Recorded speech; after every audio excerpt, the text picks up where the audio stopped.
سلام، اوس هم څو لنډ خبرونه. افغانستان او روسیې پریکړه وکړه چې د لا ښه چمتووالي او مؤثریت په خاطر د مسکو ناسته وځنډول شي. افغان ولسمشر محمد اشرف غني او د روسیې د بهرنیو چارو وزیر تیر مازدیګر په ټلیفوني خبرو کې همدا سپړه کړه چې دواړه هیوادونه به په ګډه د دغې ناستې لپاره چمتووالی ونیسي، په ګډه به یې مدیریت او کوربتوب هم وکړي.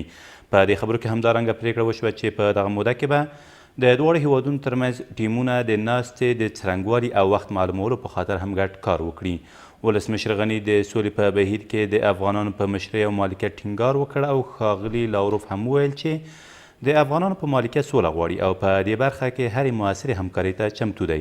دا غونډه چې ټاکل شوې وه 2 ورځې وروسته په مسکو کې جوړه شي، طالبانو هم په هغې کې د ګډون پریکړه کړې وه. د بادغیس پولیسو وایي د افغان هوایي ځواکونو په تازه عملیاتو کې د دغه ولایت لپاره د طالبانو نومول شوی والي، مرستیال پوځي مشر او ابکمري ولسوال په ګډون 80 طالبان وژل شوي دي. د بادغیس د امنیه قمندانۍ ویان نقیب الله امینی وایي دغه کسان چې 8 سیمه ییز قمندانان هم پکې شامل دي د غورماچ ولسوالۍ او چینایانو کمپ په جګړو کې ونډه درلوده چې بالاخره د افغان هوایي ځواکونو لوري له منځه وړل شوي دي. ویل کېږي په دې بمباریو کې د یادې ډلې یو شمېر وسلې هم له منځه تللي دي. د غزني پولیس د دغه ولایت اوسیدونکو ته ډاډ ورکوي چې بیا ځلي به غزني ښار د طالبانو لاسته ونه لویږي. د غزني د امنیه قمندانۍ د امنیت امر رمضان علي محسني زیاتوي د همګړۍ د کمانډو او ځانګړو ځواکونو په ګډون څه باندې 14 مرستندویه ځواکونه په غزني کې میشت دي او د دولت د وسلوالو مخالفینو د ځپلو په موخه د غزني ښار په ګډون په بېلابېلو سیمو کې په هوایي او ځمکنیو عملیات بوخت دي. د نوموړي په وینا د ښار ټولې کمربندي پوستې به ډېر ژر بیرته فعالې او له پولیسو سربیره به پکې د ملی اردو ځواکونه هم ځای پر ځای شي. تمام نیروهای کمکی که در غزنی برای فعلا مستقر هستند موجود هستند به استثنای پلیس ملی، امنیت ملی و لوای سومی که قبلا در غزنی بوده، وظیفهشان در غزنی بوده.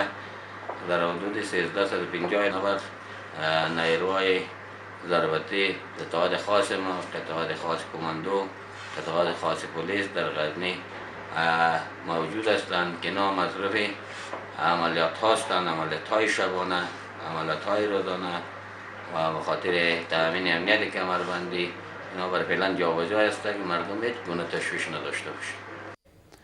ولسمشر غني وایي د تورخم بندر په څیر به په نورو بندرونو او لارو کې هم د قاچاق مخه ونیول شي. ښاغلي غني تېره ورځ د هېواد د صنعتکارانو خونې له یو شمېر مسؤلینو سره په کتنه کې له دوی وغوښتل چې د صنعت د ودې او په ځانګړي ډول د باد او لمریزې انرژۍ د تولید او نساجۍ په برخو کې پانګونه وکړي.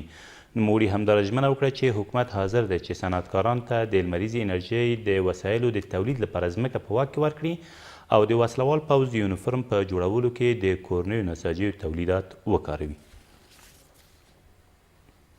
او افغان کرکټ ملي لوبډلې ایرلاین ته په لومړۍ یو ورځنۍ لوبه کې په 9 منډو ماته ورکړه. افغان لوبډلې په ټاکلو 50 اورونو کې د 9 لوبغاړو په سوځېدو سره د 228 منډو هدف سیال لوبډلې ته ورکړ، خو ایرلند د ټولو لوبغاړو په سوځېدو په 49 اورونو کې 198 منډې جوړې کړې چې بالاخره لوبه د افغانانو په بریا پای ته ورسېده. افغانستان له ایرلند سره د 3 یو ورځنیو لوبو لړۍ لري چې دویمه لوبه به سبا ترسره شي. دا تر دې مهاله وروستي خبرونه، تر بیا مو الله مل.